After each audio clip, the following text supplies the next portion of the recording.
The defense continues to shine, meaning the Lions continue to win. It's that simple.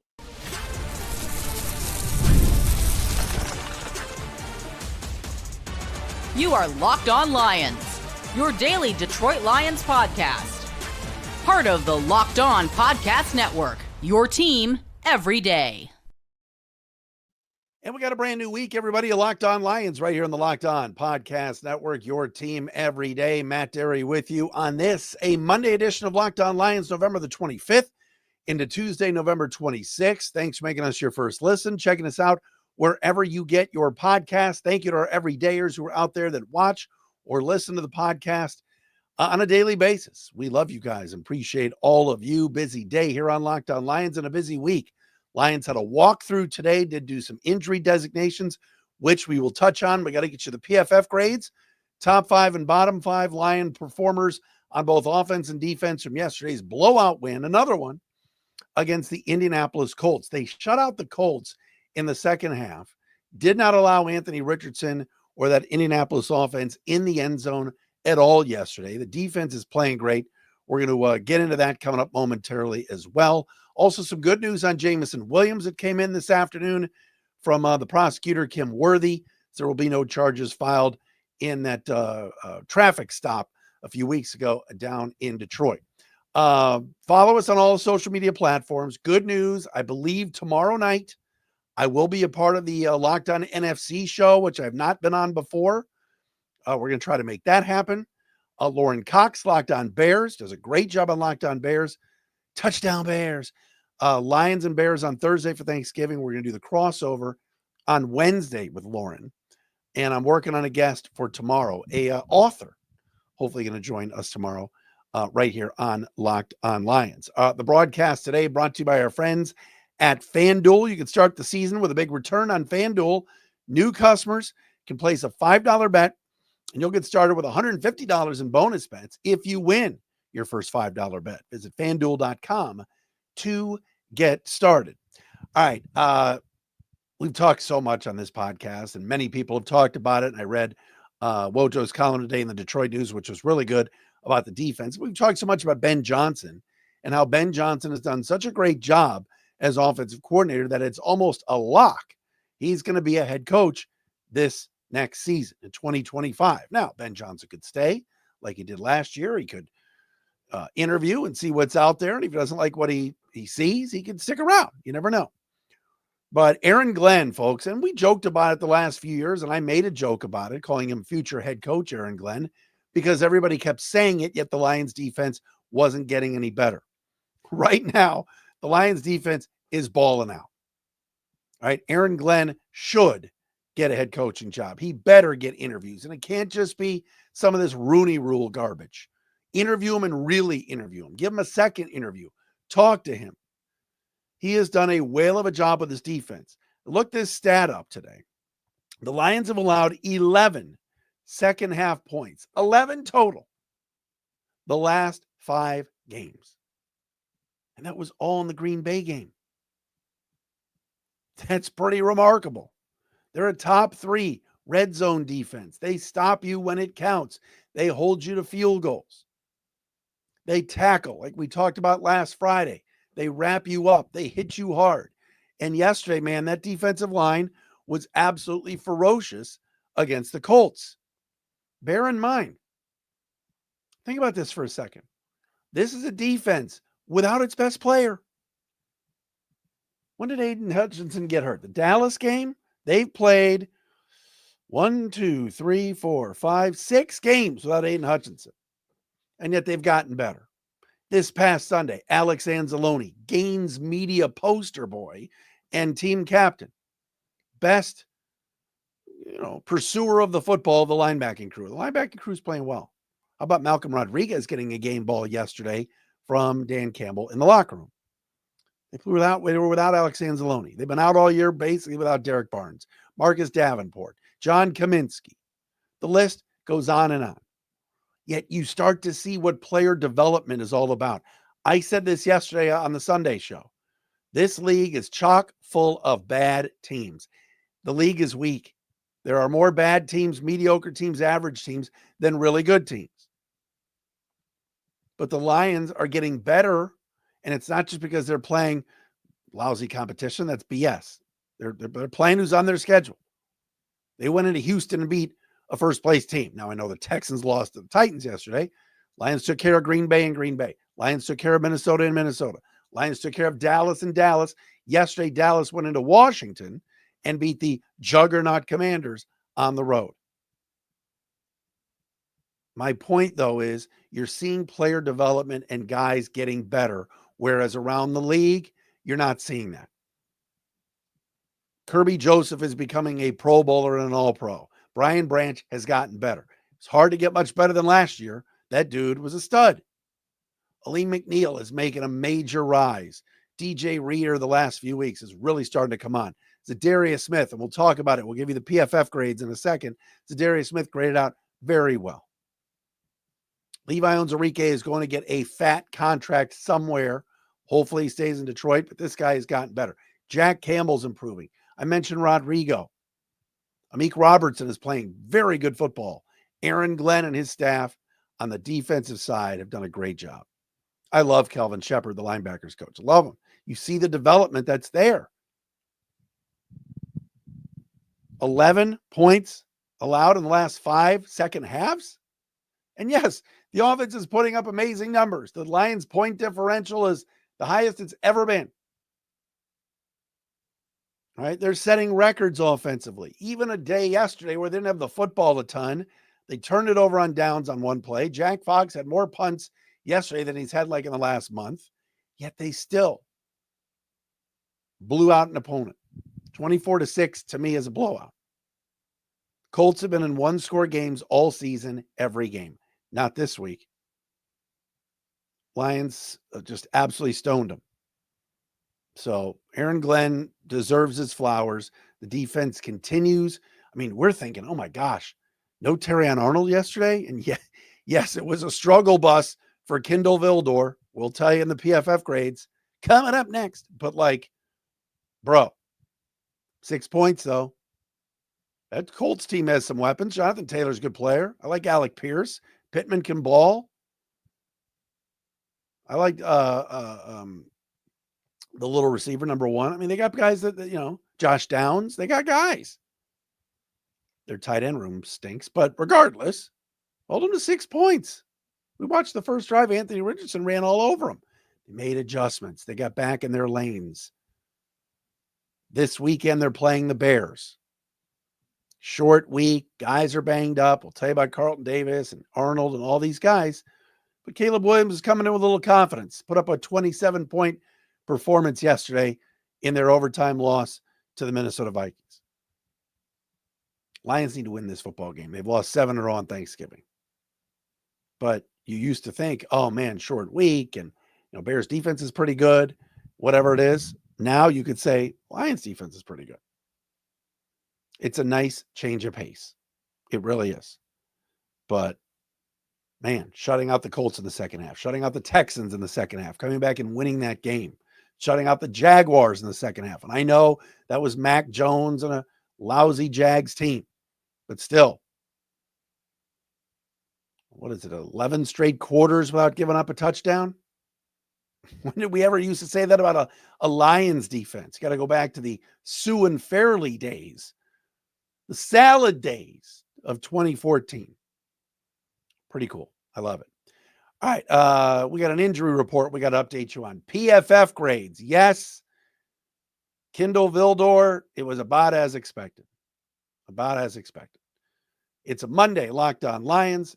Thank you for being here. Thanks for making us your first listen. All of our everydayers that are out there that check out the podcast daily, we appreciate you as well. Drew Nickel was in Indy yesterday. I didn't give Drew any props yesterday. Anthony Rosenblum, also in Indy yesterday. Some of our everydayers. We love you guys. And Locked On Lions today brought to you by Hillsdale College. History, economics, the great works of literature, the meaning of the U.S. Constitution. Did you study these things in school? Probably not. Or even if you did, maybe it's time for a refresher. Time and technology have changed a lot of things, but they have not changed basic fundamental truths about the world and our place in it. Our sponsor, Hillsdale College, is offering more than 40 free That's right, free online courses, including Constitution 101, Introduction to Free Market Economics, The Great American Story, A Land of Hope, and so much more. All of Hillsdale's courses are self-paced, so you can start whenever, tune in wherever, plus you can go deeper with readings, quizzes, discussions, or just enjoy the lectures. Here's how you get more information. Go right now to hillsdale.edu/lockedon to enroll. There's no cost, and it's easy to get started. That's hillsdale.edu/lockedon to register, hillsdale.edu/lockedon. And Locked On Lions tonight is brought to you by our friends at PrizePicks tonight. Chargers, Ravens, the Harbaugh Bowl. I saw Jack Harbaugh. Who's got it better than us? Nobody. He and his wife, Jackie, they're going to be at home. They're not going to this game to watch their sons go at it and coach against each other. But want to play some fun fantasy games tonight with PrizePicks? It's the best place to get real money sports action. Over 10 million members and billions of dollars in awarded winnings, PrizePicks has made daily fantasy sports accessible to everybody. All you got to do tonight for Ravens Chargers is pick more than or less than on two players and their stat projections for a chance to win up to 100 times your cash. Run your game all season long on PrizePicks. Think Quentin Johnston of the Chargers is going to have more than or less than 73.5 yards tonight? What about Lamar Jackson? Going to rush or pass for more than 1.5 touchdowns? Cook up some hot takes with your friends and win real money this football season when you and your crew run your game on PrizePicks. Here's what you're going to do. Download the app right now. Use the code LOCKEDONNFL to get $50 instantly after you play your first $5 lineup. Code NFL, LOCKEDONNFL, get $50 instantly after you play a $5 lineup. PrizePicks is awesome, a lot of fun. PrizePicks, run your game.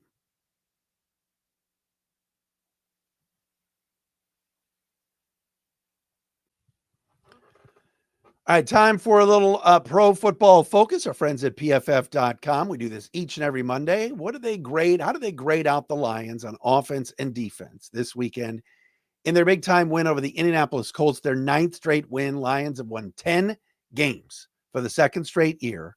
They've never done that in their franchise history until right now. Offensively, top 5 performers from the Lions win over the Colts yesterday. Let's start with left tackle Taylor Decker. 81.3 grade on offense, the highest on the team. Second up was Tim Patrick, who's been a great pickup from the Broncos, 80.7. Mentioned this guy yesterday, thought he had a whale of a game at right guard. Kevin Zeitler, 75.4. Jahmyr Gibbs was 4th at 75.2.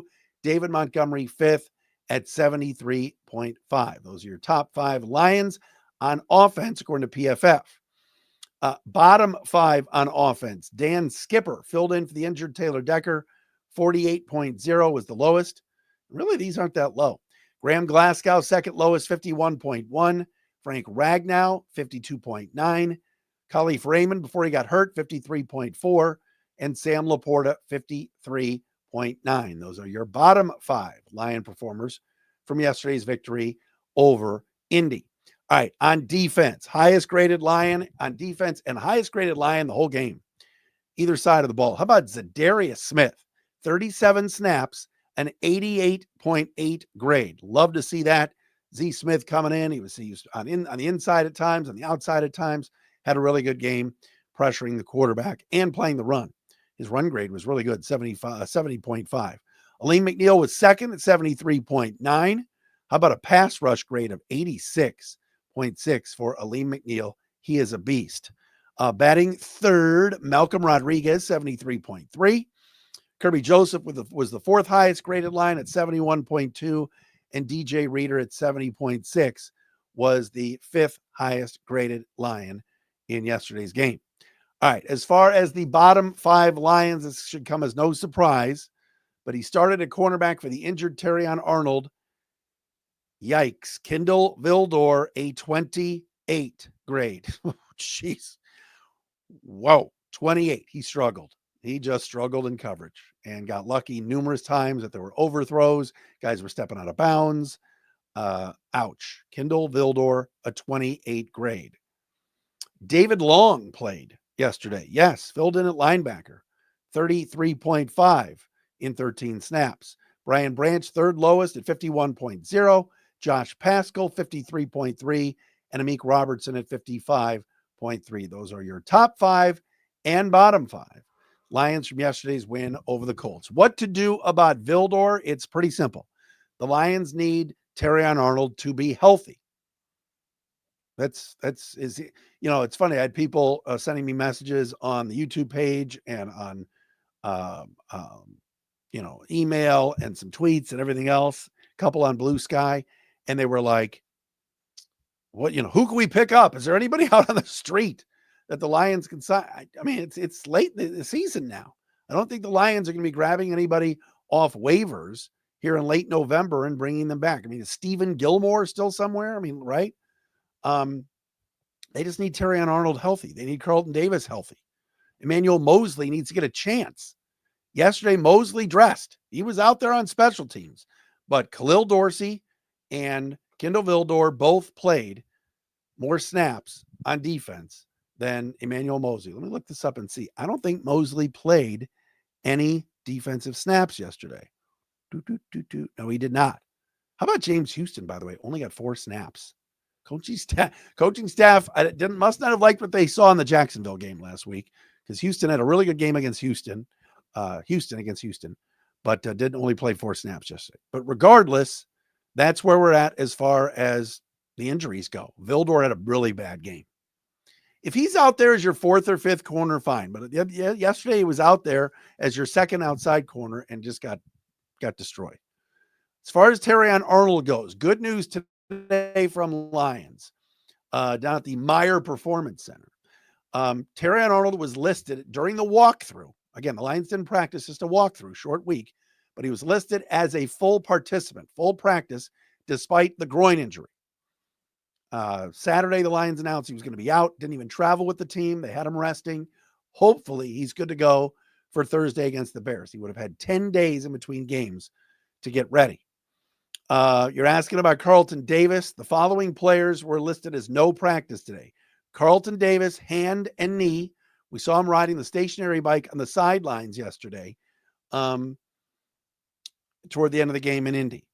DJ Reader, illness, did not practice. Taylor Decker, who left the game yesterday with a knee and ankle injury, also didn't practice today. Khalif Raymond, a foot injury. He's not going to play this week. By the way, please put someone else back there on punt returns, not Amon-Ra St. Brown. I mentioned Sione Vaki yesterday. Heck, put Jameson Williams back there. Dude's got blazing speed. St. Brown's the Lions' best receiver. I just don't want him catching punts. That's just me. He also didn't practice today with a knee injury. And David Montgomery, who left yesterday's game with a shoulder problem, also no practice today. So Montgomery, St. Brown, Raymond, Decker, Reader, and Davis, all basically starters, listed on the injury report today as non-participants in practice. Tomorrow, the Lions will actually have a practice. Wednesday, of course, they'll do nothing, and then they'll get ready for Thursday's game against the Bears. Maurice Norris, if you remember from the preseason, who played very well, is the lone cornerback on the Lions practice squad.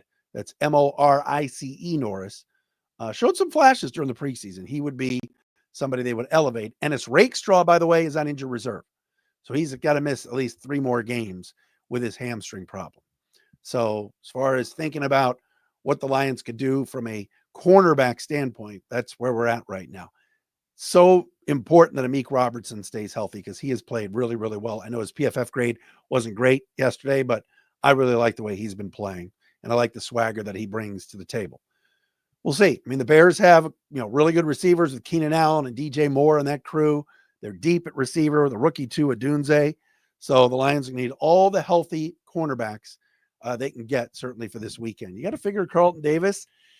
I don't know if he'll be all right for this week, but Arnold being listed on a Monday as practicing, even though it was a walkthrough, is a good sign. Another good sign, Jameson Williams, charges dropped in the sort of weird pseudo arrest that took place a couple of weeks ago down in Detroit in the late hours of the evening. We will talk about that coming up next, right here on a Monday edition of Locked On Lions, the crossover on Wednesday this week with Lauren Cox from Locked On Bears. What about our friends at FanDuel? Ladies and gentlemen, get ready to tackle the NFL action with FanDuel, America's #1 sportsbook. It is the best app there is if you want to put money down on the game. Right now, new customers can bet $5 and get $150 in bonus bets if you win. All you got to do is win a $5 bet, and you get $150 in bonus bets if you win. FanDuel Sportsbook app gives you everything you need to place live bets on the NFL all in one place. When you get a hunch in the middle of the game, let's say Monday Night Football tonight, you can check out all the stats, view live play-by-play, and so much more on the same page where you place your bets. Stop toggling between apps and just stay on FanDuel, and you'll know exactly what the scores are of all the other games, what the play-by-play is tonight for Ravens and Chargers, and so much more. Visit FanDuel.com to join today. You'll get started with $150 in bonus bets if you win your first $5 bet. Heck, Pistons are at home tonight. I believe it's against the Raptors. Grady Dick, he's on the Raptors. That's a real name.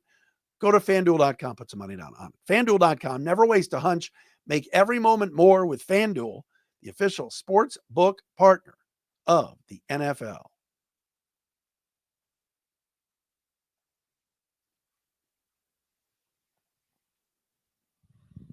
All right, folks, news came out today, courtesy of the prosecutor's office down in Detroit regarding the Jameson Williams. It wasn't really an arrest, but he was going to be arrested, and then the cops thought better of it a few weeks ago down in Detroit. Lions receiver Jameson Williams will not be charged in relation to a traffic stop last month in which 2 guns were found in the car. This, according to Wayne County prosecutor, the legendary Kim Worthy, as her office announced that today. We remember Williams was riding the passenger seat of his car with his brother on October 8th. 2 were pulled over for a traffic stop. Cops saw the car guns in the front seat of the car. Williams' brother said that there were guns in the car. One registered to him, the other to Williams. Police retrieved one weapon registered to JMO from the front passenger floorboard, and initially was put under arrest, but then they let him go. Now no charges will be filed. Kim Worthy had an interesting statement today. She said, quote, "We have looked at this case thoroughly and objectively. We did not consider that Mr. Williams is a Detroit professional athlete in our decision-making. We have charged Detroit area athletes before and would not have hesitated to do so again if the facts of this case could be proven beyond a reasonable doubt. When it comes to charging decisions, we do not take into consideration who the potential defendant is, how much power and influence they have, or how beloved they may be. We deal with the facts and the law only." Seemed to me that the cops let him go because J-Mo and his brother both said these are registered guns, we have licenses for them, etc. Bottom line is, it's good news for J-Mo. We can put this story to bed. He's not been charged. He's not going to be going to jail. Nothing of that sense, of that sort. And that is great news for the Lions. I have said, and I've been critical on this podcast, that Jameson Williams, I love Jameson Williams' talent. I think the guy is tremendous. I don't want to talk about traffic stops, suspensions for gambling, suspensions for performance-enhancing stuff, fines for grabbing your crotch. I don't want to talk about any of that. I want to talk about how good he is. I'm a huge Jameson Williams fan. The audience, you guys have no idea how big of a fan. I love his game. Go back and find the podcast when the Lions traded up to get him in the draft. I was going nuts. I'm like, wow, Brad Holmes just moved up to get Jameson Williams? Awesome. So I'm a fan. I just don't want to talk about off the field stuff or immature stuff. The dude is only 23. He's going to grow up. Dan Campbell's behind him. The Lions are behind him. I'm behind him. I'm glad this is behind him in a big way. Now let's see him ball out Thursday against the Bears. I don't want distractions for anything. That's the beauty of this season. The Lions are 10-1. We're talking about football. How many distractions are other places with other teams? My gosh, it's like I was watching some video yesterday of Brian Burns and Malik Neighbors of the Giants talking after they got blown out again at home. Brian Burns is like, they're like, what was it like to be down 30-0 at home? And Brian Burns said, it's ass. They asked Malik Neighbors how it's going with the Giants. He said, we're soft as F. So, the Giants are going to have to talk to those players. I mean, it's just distractions and it's bad. And those are great players that are going through BS, and these become stories. In Detroit, it's all quiet. It's all quiet. So let's keep it that way. I love that. I love that. So I'm happy for Jameson Williams that this is out of the way, and now we can focus on football. And I got news for you. They're going to need J-Mo and everybody because the Eagles are on their way. Philadelphia is coming. They're playing really good football right now. Lions have to keep this up. All right. I don't think they're going to go 16-1. Heck, this dummy over here, me, predicted 10. I said the Lions are going to be better than last year, but their record might not be as good. I was wrong. I said 10-7. I'm an idiot. But let me tell you something. Philly's good. Philly's playing well. They went into LA last night and poleaxed the Rams. Destroyed them. And Saquon Barkley ran for like 600 yards last night. He was unbelievable. And Jalen Carter is balling right now for Philly. Man, is he a monster on that D line. So the Eagles are 9-2, right behind the Lions. Lions-Eagles NFC Championship game could be real spicy. But we got to have the Lions playing that game at Ford Field. Got to keep winning. Keep this going. Playing good football. And props, by the way, to both Caleb Williams and Kevin O'Connell. If you saw that exchange after the game yesterday where they were both hugging each other and talking, you love seeing that sportsmanship from both gentlemen after that game yesterday. All right, that'll do it for this Monday edition of Locked On Lions. Working on a possible guest for tomorrow. Lauren Cox Wednesday. I'll be with you after Lions and Bears. We'll do a post-game pod, or at least a Thursday show as well. Don't forget the postcast after every game with Jake Rietma as well on Locked On Sports Detroit. Back again tomorrow.